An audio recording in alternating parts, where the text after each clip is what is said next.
If everything and everyone around you suddenly starts falling away, don't panic. God may be separating you for a bigger purpose, and it often starts with isolation that feels more like rejection than promotion.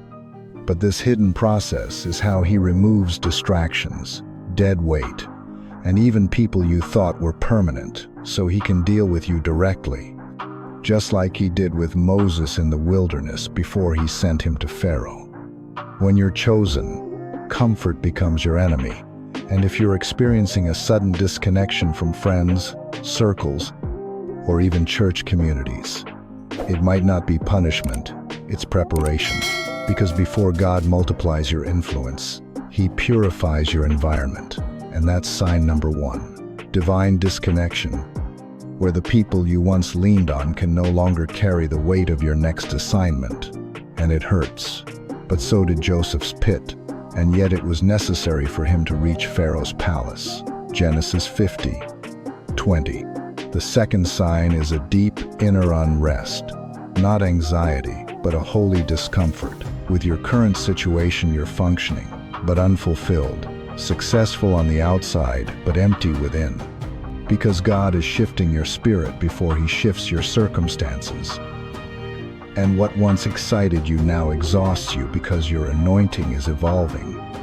And that internal shaking is heaven's alarm clock calling you to rise up, like Elijah being led out of the cave not by fire or wind, but by a whisper. 1 Kings 19:12.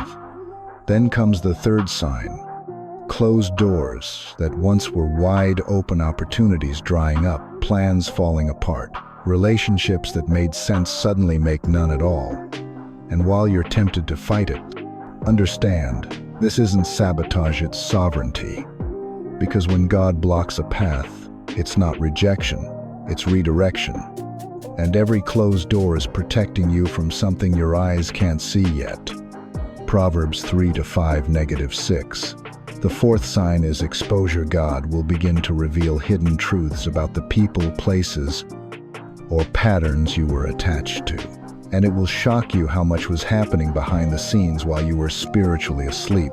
But Ephesians 5:13 says, everything exposed by the light becomes visible. So, don't be surprised when God shows you that what you trusted was toxic. Because exposure is a form of divine mercy, not cruelty. And before He launches you into purpose, He strips away deception. And finally, the fifth sign is an unshakable pull towards something greater.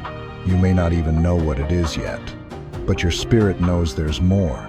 Your sleep is interrupted, your thoughts are flooded, your prayers are restless, and deep down, you feel heaven's urgency tugging you out of the shallow and into the deep, because Romans 8:18 reminds us that the sufferings of this present time aren't even worth comparing to the glory that's coming.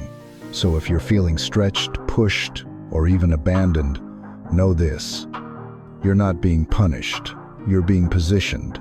And God never separates without a strategy, never isolates without intention. He's setting you apart so He can raise you up. And your obedience in the separation season is what qualifies you for elevation. So stop clinging to what He's cutting, stop mourning what He's moving, and trust the process that's pruning you for purpose.